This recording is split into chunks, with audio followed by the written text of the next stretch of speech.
그렇게 생각하지 않습니다. 네. 김한매 대표도 오늘 현장 다녀오셨잖아요. 저는 동탄 주민입니다. 예, 동탄에 살아서 사실은 오늘 첫날이지 않습니까? 예. 너무 영광스러웠고 저는 딱 그 생각이 들더라고요. 3년 전 그 현장 똑같은 장소에서 대선 유세를 저는 봤거든요.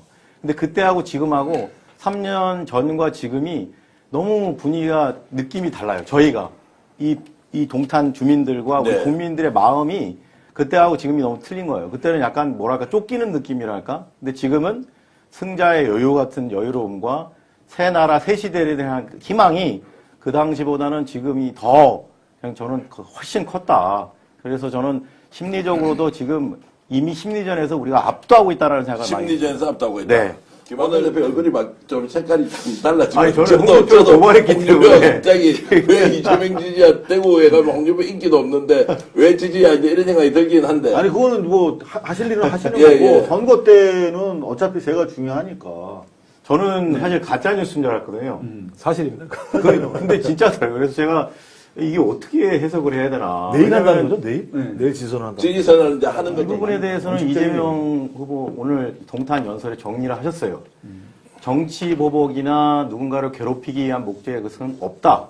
하지만 행위에 대한 거기에 대한 응분의 어떤 그 상응하는 처벌은 반드시 있어야 한다라고 얘기를 하셨기 때문에 저희 국민도 그렇게 생각합니다. 어떤 없는 죄를 거의 만들어내는 식으로 해서 완전히 초토화시키고 수백 번의 압수수색을 해가지고 탈탈 털어서. 이런 식의 것은 없지만 분명히 아까 내란죄 말씀하셨지만 그 외에도 분명히 존재하는 실질적으로 존재하는 실체적인 범죄 비리 혐의에 대해서는 반드시 그 행위에 대해서는 처벌을 해야 된다라는 의사는 분명히 밝히셨다고 근데 생각합니다. 지난 정부에 이번 선거에서 우리가 간과하고 있는 게 뭐냐면은 소위 말하는 진보 제가 말하는 거는 이제 정의당 지난번에 예. 신상정 후보와 같은 이런 표가 지금 다 또 이재명 후보로 다 흡수가 됐어요. 네. 그러니까 지금 소위 시민사회나 이제 야구당. 좌파 쪽에서의 그 후보 단일화가 이루어졌고 민주당이 지금 남아있긴 한데 권영우 후보가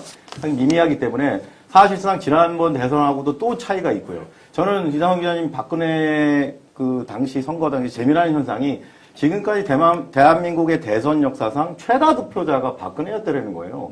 그냥 절대 숫자로 따지면. 그래서 저는 그때하고 단순 비교를 해봤을 때 문재인, 박근혜 이 양파전의 양상하고 지금 그 이재명과 김문수의 이 양파전의 그 구도의 양대 세력의 그 경합하는 그 세기가 그 당시보다 지금이 훨씬 압도적으로 기울어 있기 때문에 이미 기울어진 운동장 상태가 더 심화되어 있기 때문에 저는 그 박근혜가 획득했던 그 절대 최다 득표수는 무조건 경신할 거예요, 이번에. 네. 최다 득표수는 무조건 기록할 거고요. 다만 득표율이 60%까지 갈 거라는 거는 산술적으로 통계적으로 조금 상당히 불가항력적이기 때문에 저는 그건 달성하기 어렵다고 보지만 자, 열기 자체는 저는 그 박근혜가 수립했던 그 기록을 깨면서 질적으로는 훨씬 더 열성 지지표들이 더 많아질 것이다. 자, 간단하게 넘어가겠습니다. 왜냐하면 이제 20일 정도 남았는데 그러면 열기를 지금 최고조다라고 했을 때 어떻게 더 이제 이렇게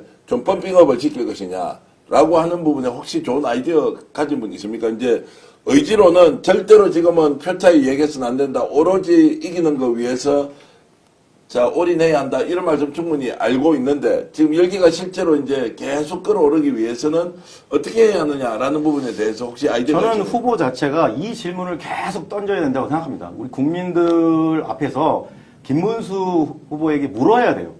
그 윤석열 내란 세력과의 관계 정립을 어떻게 할 거냐.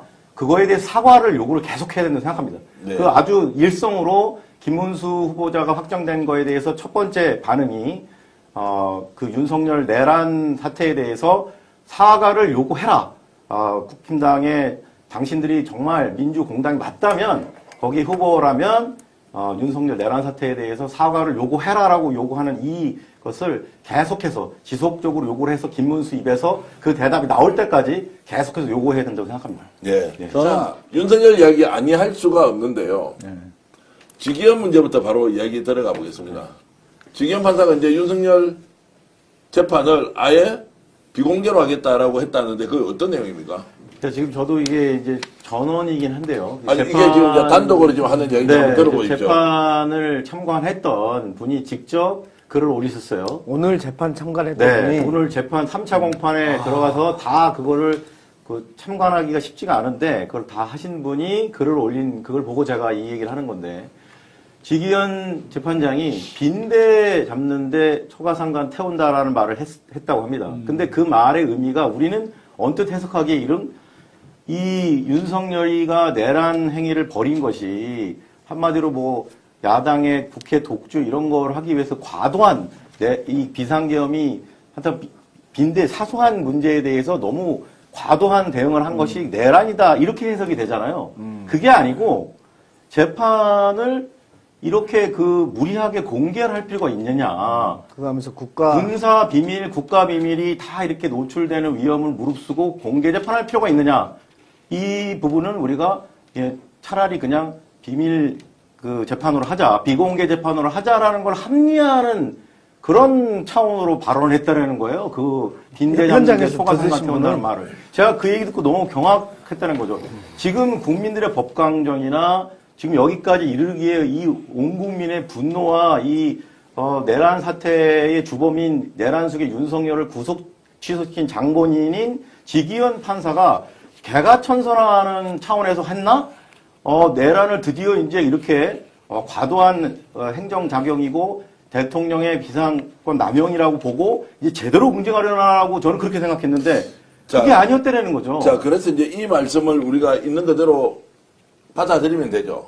네, 그래서 지기현 재판부를 그대로 놔둘 수는 없습니다. 이것에 대해서 국민들이 정말 더 분노해야 되고요. 지금 저 티픽스 채팅창에 지금 징계 청원 링크를 다시 제가 요청을 드렸습니다. 예. 여러분들 이 방송 보시고 지기현 재판부는 반드시 교체해야 됩니다. 이대로 놔뒀다가는 내란 재판이 송두리째 다 정말 우리 국민들의 기대하는 법감정과 정반대로 공소기각 판결이 나올 수도 있다는 예상이 지금 나오고 있습니다. 자, 이상훈 중요한 발언을 하셨는데 지금 전 대표님이 거의 이제 법학자 수준으로 형사소송법을 언급하셨어요. 아니요, 뭐 저는 이게 뭐냐면 모릅니다. 제가 이제 로스쿨 나왔으니까요.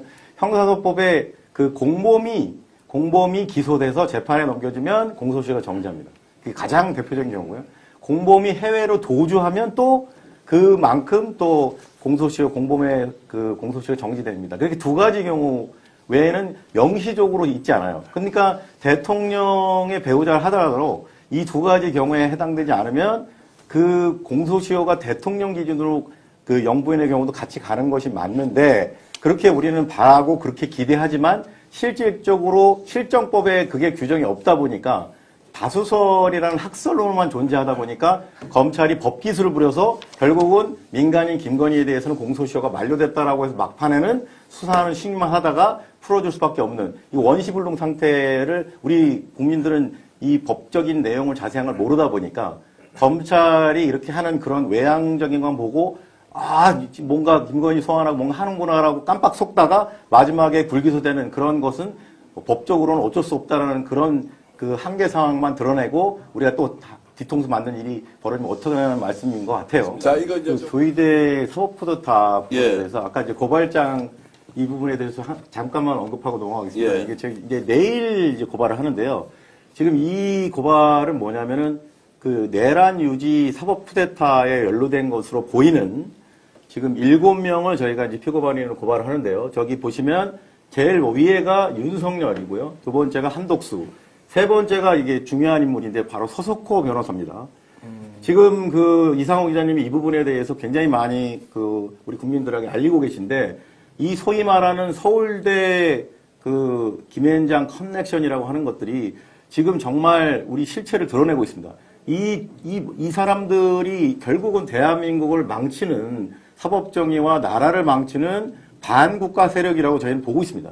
저는 정말 이상호 기자님, 김현장과 많이 싸우시고 굉장히 많이 김현장으로도 어려움 많이 당하셨는데 저도 이제 이번 일을 통해서 그렇게 될 가능성이 있는데요. 이렇게까지 하는 이유는 이번 차제에 내란 세력의 준동, 배후, 그리고 유지까지 해서 조희대 쿠데타까지 다 기획하고 실행했던 이자들을 응징하고 처단하지 않으면은 결국 대한민국은 다시 또 원래 자리로 돌아갈 수밖에 없다. 또 기득권 카르텔, 그 소위 말하는 법조 카르텔에 의해서 또 우리가 또 우롱당하는 그런 나라가 될 수밖에 없기 때문에 이번 차제에 최소한 이 실체에 대해서 공수처가 보강이 될 때까지 기다리면 좋겠지만 그 전에라도 빨리 수사에 착수해서 이러한 일이 다시는 반복되지 않도록 한줌 사법부의 그런 그 대법원장 등의 또 지기현 같은 그런 정치 판사들이 이런 식으로 해서 내란 종식을 방해하고 국민 주권주의를 파괴하는 일이 없어야 한다. 그런 차원에서 내일 이제 저희 공수처에